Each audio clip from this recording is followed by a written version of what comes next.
Very good afternoon to all of you. आज हम एक बहुत ही ज़रूरी और बेसिक कंसेप्ट को समझने वाले हैं, जो मैथमेटिक्स और डेटा साइंस दोनों में बहुत काम आता है। अगर आप कॉम्पिटिटिव एग्जाम की तैयारी कर रहे हैं, जैसे गेट, सीएसआईआर नेट या किसी भी और एग्जाम जहाँ पे परम्यूटेशन और कॉम्बिनेशन का यूज होता है, तो ये कंसेप्ट आपके लिए फाउंडेशन बनाएगा। अगर आप करंटली स्कूलिंग भी कर रहे हैं, तब भी ये आपका बेसिक मजबूत करेगा और आगे आपको बहुत ज़्यादा काम आने वाला है। चलिए बिना किसी देरी के काउंटिंग प्रिंसिपल्स का पहला लेक्चर शुरू करते हैं। काउंटिंग का मतलब होता है टोटल नंबर ऑफ आउटकम्स या पॉसिबिलिटीज को कैलकुलेट करना।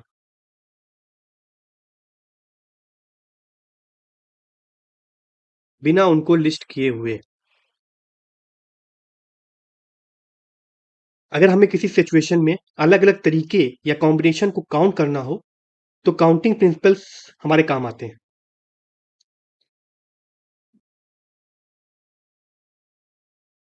काउंटिंग प्रिंसिपल्स में आगे बढ़ने से पहले हमें फैक्टोरियल का यूज समझना बहुत जरूरी है।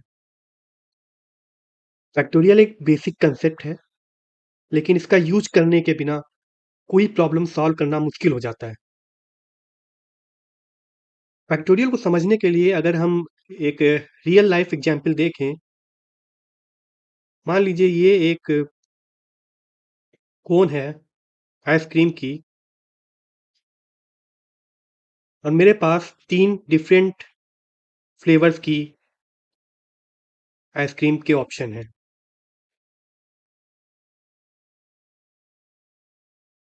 एक हो गया वनीला,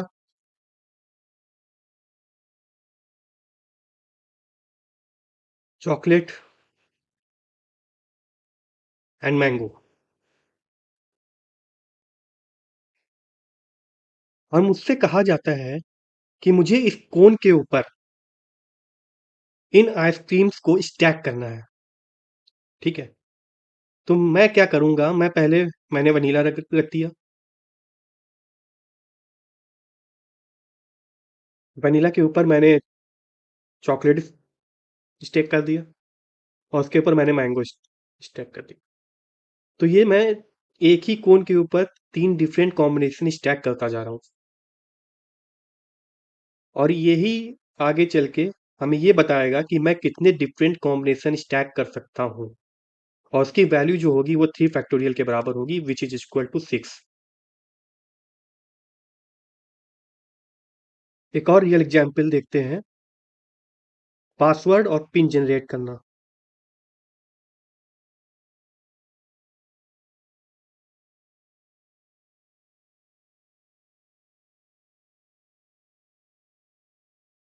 चलिए पहले थोड़ा इसको समझ लेते हैं, उसके बाद ये एग्जाम्पल हम देखेंगे। पिन जनरेट कैसे होता है उसको मैं आपको बताऊंगा बाद में। पहले थोड़ा सा समझ लेते हैं कि फैक्टोरियल होता क्या है, कैसे काम करता है। वैसे तो ये बिल्कुल बेसिक कंसेप्ट है, सबको पता ही होगा, लेकिन मैं अगर कुछ स्टार्ट कर रहा हूँ तो बिल्कुल बेसिक से स्टार्ट करूंगा, जिससे जिसको कुछ भी नहीं आता है उसको भी समझ में आए।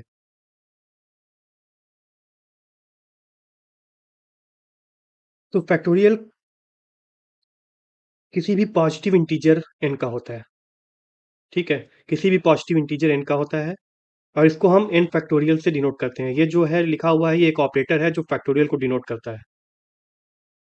कहीं भी आप इसको लिखा दिखेंगे तो इसका मतलब है कि फैक्टोरियल लिखा हुआ है।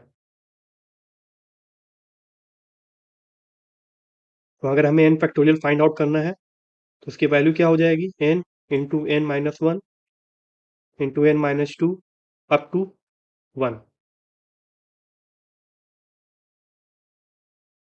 अगर हम कुछ की पॉइंट्स देखें, तो जो एन फैक्टोरियल है वो केवल पॉजिटिव इंटीजर्स के लिए डिफाइन होगा, कभी भी निगेटिव इंटीजर का फैक्टोरियल नहीं निकाला जाता। फॉर एग्जाम्पल अगर कहीं -1 फैक्टोरियल लिखा है तो वो गलत है। और एक चीज़ याद रखिए, अगर कोई चीज़ डेसिमल में लिखी है, फॉर एग्जाम्पल 2.5, इसका भी फैक्टोरियल नहीं निकाला जा सकता। तो मान लीजिए कहीं मेंशन कर दिया 2.5, या कहीं आपसे पूछ लिया गया -1 या समथिंग, तो वो रॉन्ग है, क्योंकि किसी भी नेगेटिव इंटीजर्स का हम फैक्टोरियल नहीं निकाल सकते। साथ में अगर फ्रैक्शनल फ्रैक्शनल है, फ्रैक्शनल फैक्टोरियल भी नहीं निकाला जा सकता, जैसे 2.5 का फैक्टोरियल हम नहीं निकाल सकते। इस बात को हमेशा याद रखिएगा, इसलिए मैंने बता दिया है।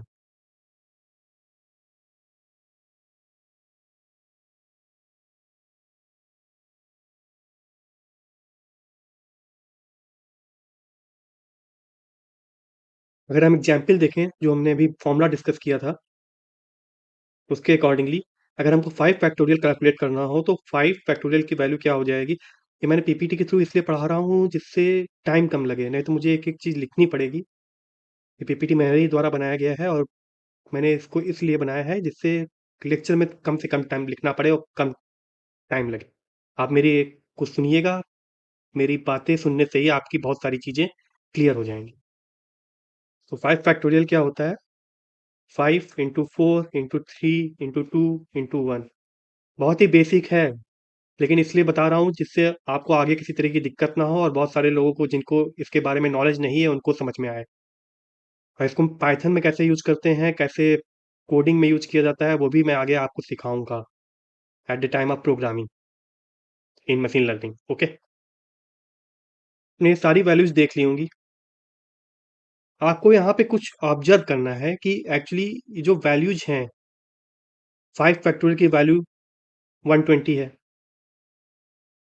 3 फैक्टोरियल की वैल्यू 6 है, 2 फैक्टोरियल की वैल्यू 2 है, 1 फैक्टोरियल की वैल्यू 1 है एंड 0 फैक्टोरियल 1 है। आपको यहाँ पे कुछ ऑब्जर्व करना है कि एक्चुअली इन वैल्यूज में क्या रिलेशन है।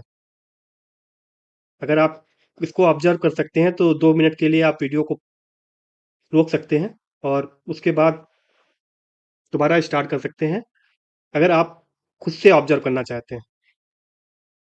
फिलहाल तो मैं आपको बताता हूँ कि जैसे जैसे एन की वैल्यू हम बढ़ाते जाते हैं, यहाँ मैंने एन की वैल्यू 1 से 2 गया, 2 से 3 गया, 3 से 5 गया, तो जैसे जैसे एन की वैल्यू हम बढ़ा रहे हैं, जो उसका फैक्टोरियल की वैल्यू है वो एक्सपोनेंशियली बढ़ेगी, बहुत ज़्यादा बढ़ेगी। आप एग्जाम्पल देखिए, 3 फैक्टोरियल की वैल्यू 6 है और 5 फैक्टोरियल की वैल्यू 120 हो गई। इसी तरह अब जब हम 6 फैक्टोरियल पे जाएंगे तो इसकी वैल्यू हो जाएगी 720।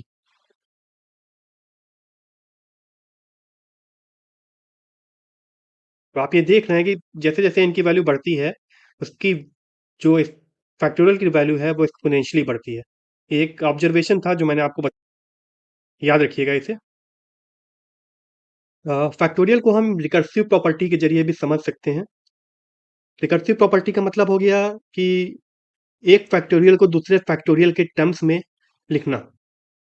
फॉर एग्जाम्पल एन फैक्टोरियल, ये मैंने मेंशन किया हुआ है, n factorial equal to n cross n minus one.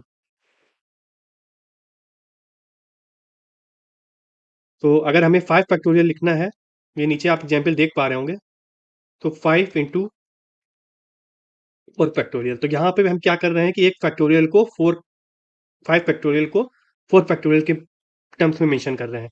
तो यही रिकर्सिव प्रॉपर्टी होती है कि जब हम एक फैक्टोरियल को दूसरे फैक्टोरियल के टर्म्स में रिप्रेजेंट करने का कोशिश करते हैं। कभी कभी ऐसे क्वेश्चन आ जाता है कि वहाँ पे आपको डायरेक्ट ऑप्शन नहीं देगा, वहाँ पे आपको ऑप्शन देगा कि उसने दे दिया आंसर, आपने निकाल लिया और उसने इसका आंसर मेंशन कर दिया 3 इंटू 2 फैक्टोरियल, और आपने कैलकुलेट कर रखा है उसका जो ऑप्शन है, जो आंसर है वो 6। बहुत सारे लोग सोचेंगे कि ये आंसर तो मेरे को मिल ही नहीं रहा है। बहुत सारे लोग एग्जाम में ऐसी गलतियां होती हैं क्योंकि वहां पे आप इतने प्रेशर में रहते हो कि ये छोटी छोटी गलतियां हो जाती हैं, इसलिए ये जानना जरूरी है। मैंने आपको रिकर्सिव डिफिनेशन के बारे में बता दिया है। ये जो वैलिड है वो n is greater than and equal to 1 के केस में वैलिड होगी, वो आप समझ सकते हैं। और जो बेस केस होता है वो 0 फैक्टोरियल इक्वल टू 1 होता है, ये बहुत लोगों को पता होगा। इसका यूज बेसिकली जब आप फैक्टोरियल कैलकुलेट करेंगे ना, तब आपको होगा कि बेस केस जो 0 फैक्टोरियल इक्वल टू 1 होता है। ये भी मैं बता चुका हूँ कि जो नेगेटिव वैल्यू होती है उसका फैक्टोरियल नहीं होता, और जो डेसिमल फ्रैक्शन होते हैं उनका भी फैक्टोरियल नहीं कैलकुलेट किया जा सकता।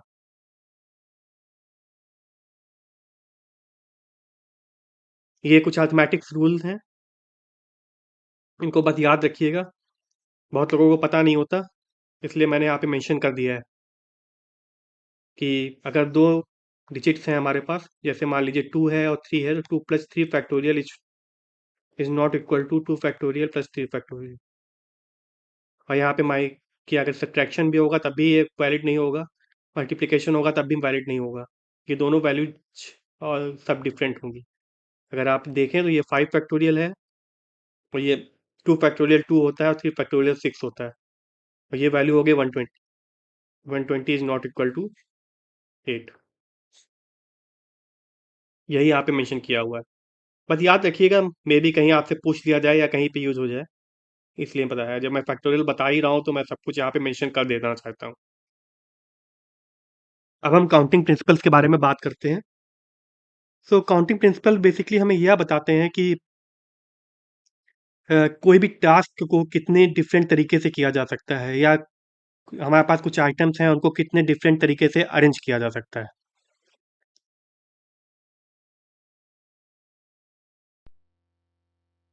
अभी हम इसको एक एग्जाम्पल से समझेंगे, तब आपको ज़्यादा अच्छे से समझ में आएगा। दो बेसिक काउंटिंग प्रिंसिपल्स होते हैं, एक है मल्टीप्लिकेशन और दूसरा है एडिशन। अभी हम आगे देखेंगे कि मल्टीप्लिकेशन कहाँ पे यूज होता है और एडिशन प्रिंसिपल कहाँ पे यूज होता है।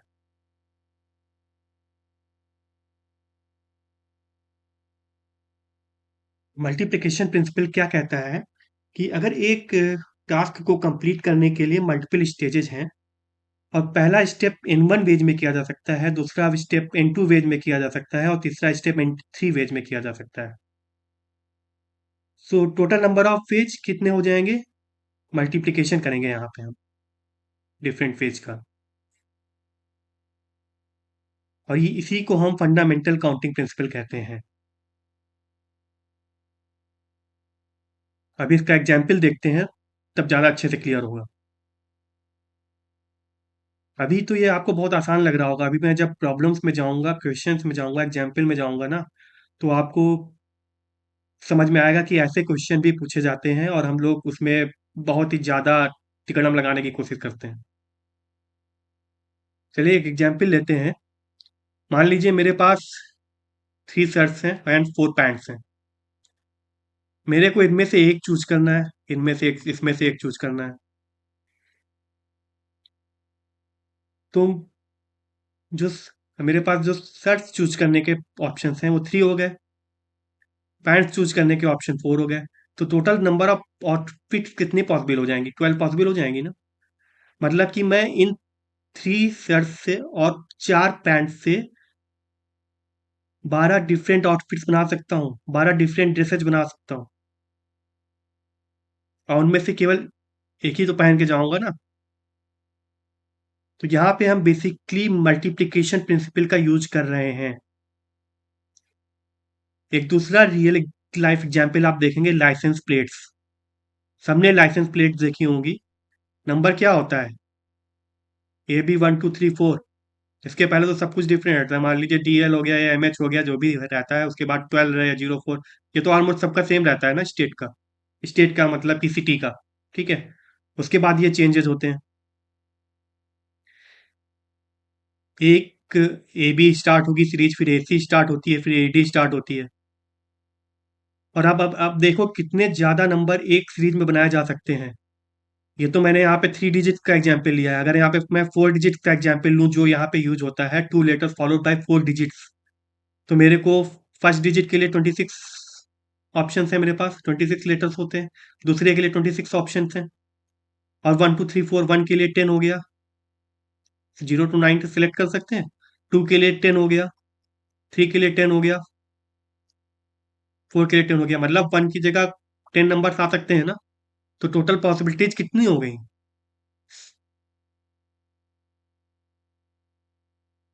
67,60,000। मान लीजिए इतने नंबर्स हम इतनी नंबर्स प्लेट हम एक सीरीज में बना सकते हैं। तो यहाँ पे भी मल्टीप्लिकेशन प्रिंसिपल का यूज हो रहा है, और इसका आगे हम यूज परम्यूटेशन एंड कॉम्बिनेशन में करेंगे। चलिए अब एक प्रॉब्लम सॉल्व करते हैं, उसके बाद समझते हैं कि कैसे यहाँ पे मल्टीप्लिकेशन प्रिंसिपल यूज हो रहा है। ये बहुत ईजी है, इसमें समझ में आ जाएगा आपको। ठीक है, तो ये हमारे सामने एक क्वेश्चन लिखा हुआ है। In a weekly quiz the instructor decides to choose three questions, one from each of the three chapters in the syllabus: chapter 5, chapter 6, and chapter 7. If chapter 5 has 10 questions, chapter 6 15 questions, chapter 7 has 8 questions. In how many ways can the instructor select the three questions? आप लोगों ने question पढ़ लिया होगा, और अगर आप इसको खुद से सॉल्व करना चाहें तो वीडियो को पॉज कर सकते हैं और सॉल्व करने का ट्राई कर सकते हैं। ये बहुत ईजी है, ये तो हमको लगता है कोई भी कर लेगा। ठीक है, तो जो इंस्ट्रक्टर है उसको क्या करना है, उसको पेपर में थ्री थ्री क्वेश्चंस चाहिए। ठीक है, चैप्टर 5 से एक सिलेक्ट करना है, चैप्टर 6 से एक सिलेक्ट करना है, चैप्टर 7 से एक सिलेक्ट करना है। एक सेकंड में कलर चेंज कर लूँ फिर आप लोगों को।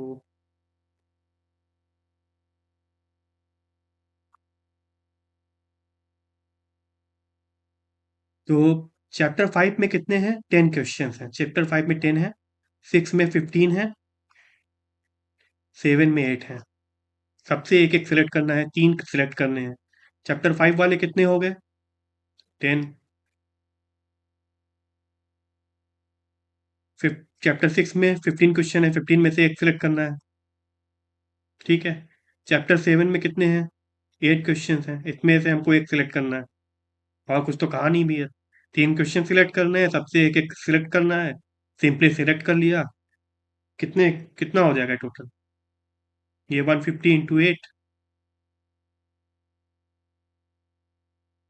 ये अराउंड 1200 पेज हो जाएंगे। अब यहाँ पे हमने मल्टीप्लिकेशन प्रिंसिपल यूज हुआ है, किसी ने ये नहीं सोचा कि मल्टीप्लिकेशन प्रिंसिपल यहाँ पे क्यों यूज हुआ है? प्रीवियस स्लाइड्स में आपने देखा, चैप्टर के जितनी भी सिलेक्शन है वो इंडिपेंडेंट है। मतलब कि चैप्टर 5 का जो में से जो क्वेश्चन सिलेक्ट हो रहा है वो चैप्टर 6 और चैप्टर 7 से इंडिपेंडेंट है। यही मल्टीप्लिकेशन प्रिंसिपल की जो एक कंडीशन होती है वो आगे पिछली स्लाइड्स में मेंशन है। इसीलिए यहाँ पे मल्टीप्लिकेशन प्रिंसिपल यूज हो रहा है, इंडिपेंडेंसी के कारण। और तो ये आपको क्लियर हो गया होगा।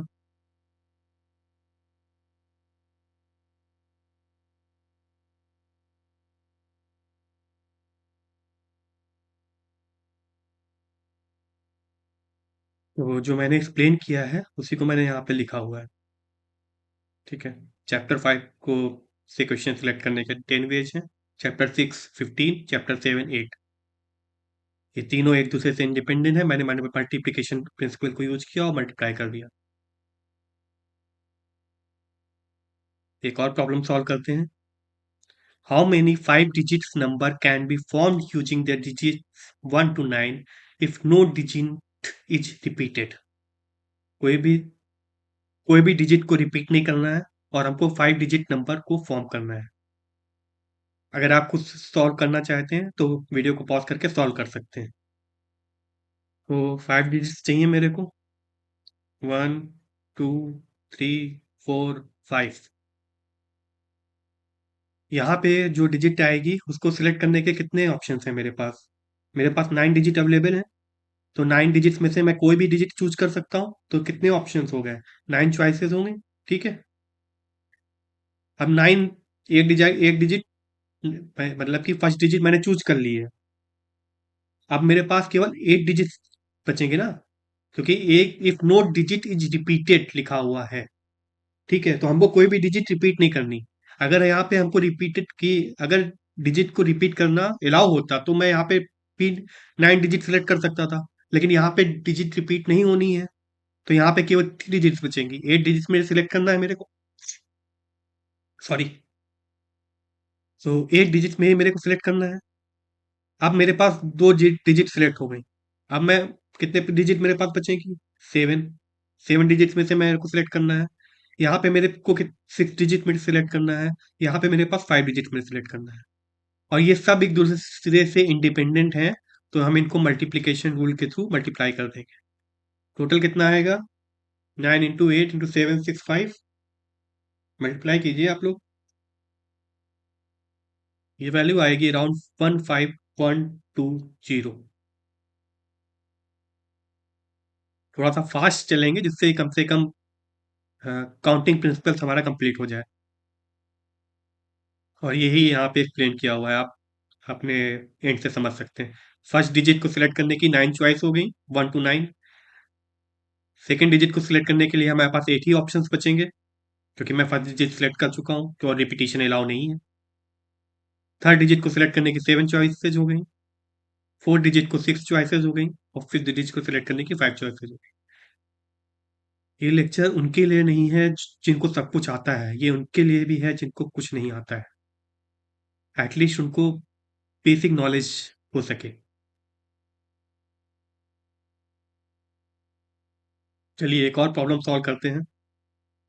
ये तो आप लोगों ने प्रोबेबिलिटी जिसने पढ़ी है उसने तो बहुत बार सॉल्व किया होगा। आज हम इसको मल्टीप्लिकेशन प्रिंसिपल के थ्रू सॉल्व करेंगे।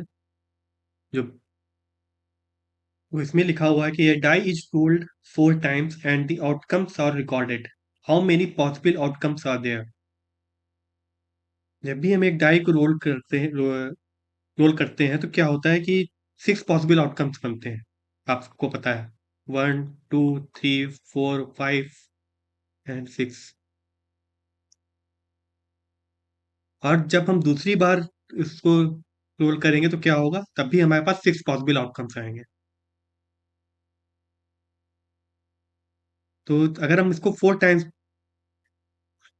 रोल करेंगे तब भी हमारे पास हर बार 6 पॉसिबल आउटकम्स आएंगे। तो टोटल आउटकम्स कितने हो जाएंगे, 6 × 6 × 6 × 6।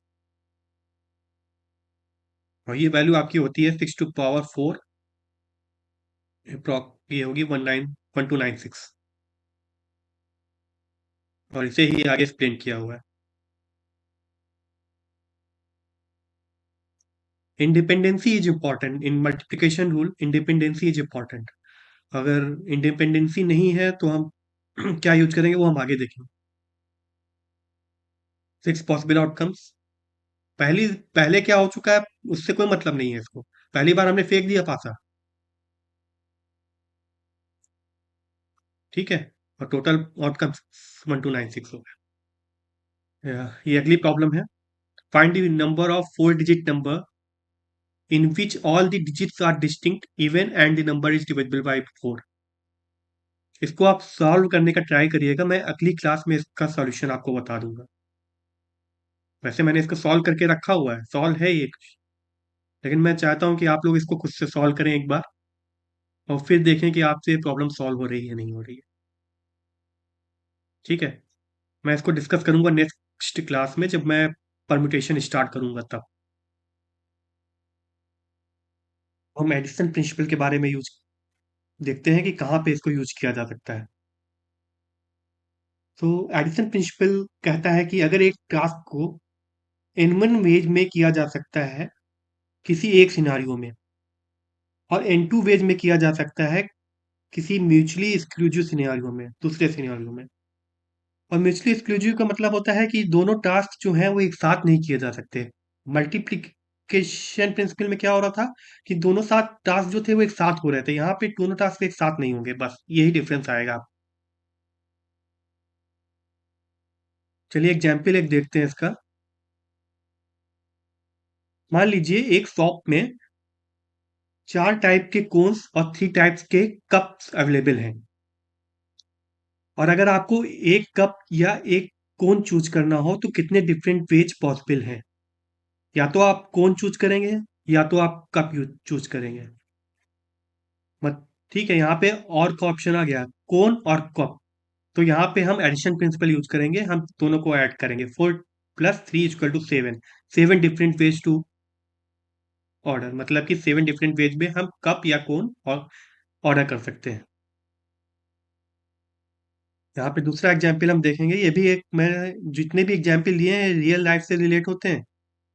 कि अगर मोड्स ऑफ ट्रांसपोर्टेशन है मेरे पास, मेरे को घर से ऑफिस जाना है और मेरे पास 2 रूट्स अवेलेबल हैं। 2 रूट्स मेरे पास अवेलेबल हैं कार के थ्रू, मैं कार के थ्रू ड्राइव करके जाऊंगा। और मेरे पास 3 बस रूट्स हैं और 2 सबवे लाइन्स। सबवे लाइन्स मतलब आपको समझ में आता होगा कि मेट्रो लाइन्स या। तो मेरे पास ट्रेवल करने के कितने ऑप्शन हो गए? या तो मैं कार के थ्रू जाऊंगा तो 2 रूट्स फॉलो करूंगा, और अगर मैं बस 3 बस रूट्स फॉलो करूंगा और 2 सबवे लाइन फॉलो करूंगा तो टोटल 7 पॉसिबिलिटीज हो गई। अब मैं सबको कंबाइन तो करूंगा नहीं कि या तो मैं कार के थ्रू चला जाऊंगा, या तो मैं बस के थ्रू जाऊंगा, या तो मैं सबवे लाइन से जाऊंगा। ठीक है, तो ये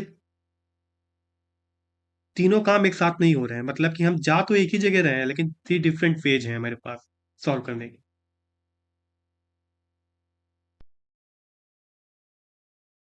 चलिए अब इसको एक प्रॉब्लम से समझते हैं जिससे आपको क्लियर हो जाए। Addison principle. A library offers 10 books in fiction and 8 books in non-fiction. In how many ways can a reader choose exactly one book, either from fiction or non-fiction? यहाँ पे लिखा हुआ है कि एक लाइब्रेरी में 10 बुक्स हैं फिक्शन की, 8 बुक्स हैं नॉन फिक्शन की, और रीडर को केवल एक बुक सिलेक्ट करनी है, वो या तो फिक्शन होगी या तो नॉन फिक्शन होगी। ठीक है, तो यहाँ पे एडिशन प्रिंसिपल यूज होगा, आप समझ सकते हैं। ठीक है, तो टोटल नंबर ऑफ पॉसिबिलिटीज कितनी हो गई? 10 + 8 = 18। क्योंकि हमने बताया था कि अगर एक चीज़ को करने के 10 एम तरीके हैं, या और दूसरी चीज़ को करने के एन तरीके हैं, और दोनों चीज़ें एक साथ नहीं हो सकती, तो वहाँ पे हम एडिशन प्रिंसिपल यूज करते हैं। वही मैंने यहाँ पे सॉल्व किया है। इसको आप एक बार पढ़ेंगे तो आपको क्लियर हो जाएगा। कहीं कहीं पे ऐसे केसेज आते हैं जहाँ पे हमें दोनों प्रिंसिपल्स को कंबाइन करना रहता, वो जब अभी हम प्रॉब्लम सॉल्व करेंगे तब आपको क्लियर होगा कि कहाँ पे एडिशन प्रिंसिपल और मल्टीप्लिकेशन दोनों कंबाइन होते हैं। अभी परमुटेशन एंड कॉम्बिनेशन में हम जाएंगे, वहाँ पे यूज होगा। यहाँ पे दोनों एक साथ दिखाए गए हैं, कहाँ पे मल्टीप्लिकेशन यूज हो रहा है और कहाँ पे एडिशन प्रिंसिपल यूज हो जाएगा। तो यहाँ एक एग्जाम्पल है जिसमें एक रेस्टोरेंट है जो डिफरेंट टाइप्स के मील्स ऑफर कर रहा है। तो मुझे 3 एपेटाइजर्स में से एक सिलेक्ट करना है, 4 मेन कोर्स में से एक सिलेक्ट करना है, 2 डेजर्ट्स में से एक सिलेक्ट करना है। तो कितने पॉसिबल कॉम्बिनेशन हो गए, वही यहाँ पे मेंशन है। 3 × 4 × 2, तो टोटल 24 मील्स पॉसिबल है डिफरेंट कॉम्बिनेशन को कंबाइन करके। और यहाँ पे मैं एक डेस्टिनेशन पे जा रहा हूँ, जैसे मैंने एग्जाम्पल एक ऑलरेडी दिया है, वही यहाँ पे मेंशन किया हुआ है कि डिफरेंट फेज कितने हैं एक डेस्टिनेशन पे ट्रेवल करने के। यहाँ पे बेसिकली ये समझ लीजिए कि कहाँ, तो जैसा कि एडिशन प्रिंसिपल है, वो कहाँ पे यूज होगा? जब इवेंट्स एक्सक्लूसिव हों, मीन्स या तो एक होगा या तो दूसरा होगा। और मल्टीप्लिकेशन प्रिंसिपल तब यूज होगा जब इवेंट साइमल्टेनियसली हों, दोनों एक साथ होंगे या हो सकते हैं। ठीक है, तो वहाँ पे मल्टीप्लिकेशन प्रिंसिपल यूज होगा। और दोनों प्रिंसिपल को यदि हम कंबाइन कर देंगे तो हम कॉम्प्लेक्स प्रॉब्लम्स को इजीली सॉल्व कर पाएंगे।